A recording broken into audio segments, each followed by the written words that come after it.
It's been less than a week mula na nagbukas yung free agency, July 11. Sama mo pa yung moratorium hanggang all the way to July 1. Ang dami nang nangyari, dami na naglipatan, ang dami na nagkasundo.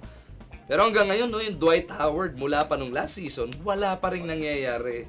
Brooklyn is out of the picture. Ano nang balita natin? Saan na mapupunta doon? Well, it looks like the two teams who are the front runners to get Dwight are the Rockets or the Lakers. And I hope he goes to the Rockets. Bakit na naman? Fan siya ng Rockets yung Lakers eh. Tsaka Rockets fan. Rockets fan siya. Nandun lang si Jeremy Lin. Wala pa. Hindi, wala pa siya. Malapit na. Hanggang mamayang... mamaya. Rockets daw ang pinakamaganda yung offer. Bagay ba siya dito?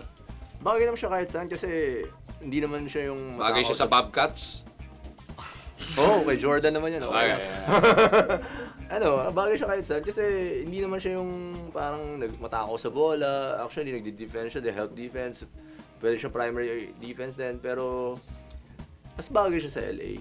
Kasi... Bakit dahil LA fan ka? Hindi. Sobrang bagay sa LA. Tanggalin na lang si Bynum doon. Tapos siya na lang ipalit, diba? Tapos para matapos na yung kasi baka ma-realize niya, may iwanan siya ng Lebron. Naka 5 rings na kaagad si Lebron. Siya, wala pa siya nakukuha. Yo, Jai. Sinusubukan daw kunin ng Petron. Yun daw yung solusyon sa lahat ng Sabi ni Renren, hindi masyado nagde-demand ng bola. Bagay! Oh, bagay. Wala doon susundin yun. Pag nakipag-away, gulbi silang lahat. Diba? Bro, Parang... hindi ka ba naaasama? Becoming worse than the LeBron free agency dahil sobrang tagal na eh. Tapos, I want to be traded. I want to stay with Orlando. Hindi, tsaka nung pumirma siya nung extension niya, o nag-opt-in siya to the final year, umano pa siya because he is very loyal, this and that. At ako tingin ko natanggal si Stan Van Gundy, natanggal yung general GM manager nila. Feeling ko, all because of him? To make Dwight stay. Siguro kala ng Orlando, pag ginawa nila yun, mapapao nila si Dwight. He's caused the firing of the manager and the coach, and he had the choice naman eh. He could have just not opted in and he could choose wherever he wants to play. Right now, July 11, making a hindi siya big nag-opt-in. fuss that, causing such a lot of mess for the team. Right now, yung mga, binanggit mo na nga, yung mga pinaka mainit na pursuer is the Lakers and etong Houston Rockets. Lakers, okay, pagka doon napunta yan, sigurado namang pipirma ng extension yan. Yung Houston, willing to gamble. Now, 1 year lang sa amin yan, then unrestricted free agent siya. Is that worth the gamble now? Ang feeling ng Houston maka one season sa amin yan.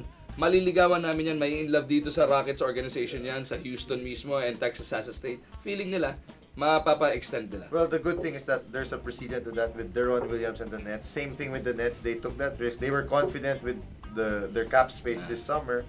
And the Rockets, they're taking a big gamble, but they need star power. They haven't done anything in a few years, so they're willing to take that risk. It's a big risk. Susugal ka kung ikaw ang Houston? Yeah, I mean, right now, if I'm Houston, I have nothing to lose. Totoo yan. But why not try to, improve your market? And malaki ang market ng Texas, ng Houston di ba? Tapos, they're trying to get Jeremy Lin also to play for the Rockets. So, Dwight is a player, aminado naman siya, di ba? He loves the spotlight. That's why he wants to go to a big market team.